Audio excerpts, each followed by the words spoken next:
Right now on Friends at 5, we are talking about peak hurricane season. We are still in it, and we certainly don't want to let our guard down. Andrew Phillips sitting beside me here with the South Carolina Emergency Management Division, and we're going to talk more about National Preparedness Month. And I want to start by talking about personal preparedness. What does that mean to you? Sure. Well, we think it's so important to be personally prepared, and especially here in the Midlands, we've seen no shortage of our disasters here in the last several years. The 2015 flood, hard to believe we're coming up on the 10th anniversary of that. Then Hurricane Helene last year, as recently as last year, we had a big storm. But it's not just those big, large-scale events that we have to be concerned about. We get severe thunderstorms and tornadoes, and if those hit your house, that's a big deal to you. So we want to make sure that everybody's prepared for individually and with their families for any of those sorts of events, any lessons learned from all these events that we've been through. So, if you lost did you lose power during Hurricane Helene? Well, I was not living here, but my family was, and I was actually in town visiting at the time. We had lots of down power lines, and that is when my family lost power for about 2 days. Yes. So 2 days, a lot of people lost it for a couple of weeks.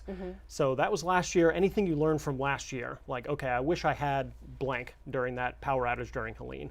That's something right now you can go ahead, lesson learned, prepare for that for the next time. So that's why it's so important.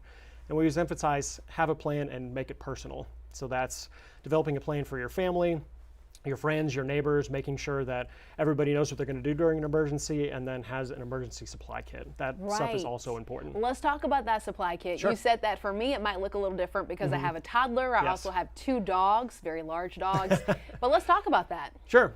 Okay, so we have SEMD.org. That has all the supplies you could possibly imagine to put in your emergency supply kit on there. Make sure you have everything. A lot of it's the basics. Batteries, water, but you mentioned like you have the 2 dogs. You want to make sure that they have food, they have water, they have any medication that they need. And then kids, we have young kids, I have young kids as well. Make sure that they're taken care of in the emergency supply kit.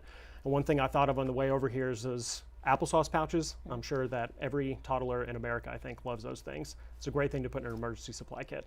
I'm also curious, what advice would you give for folks who are dealing with any kind of medical concerns when they have to plan ahead for their kits? Sure, yes, and we have a lot of information on that online as well, and in our various guides. So looking ahead, medications, make sure that you do have a plan. If you're receiving in-home health care, and we do have some sort of disaster, you want to make sure that you have friends and family that are aware of your situation and that can help you out in those things. So it may look a little bit different for everybody.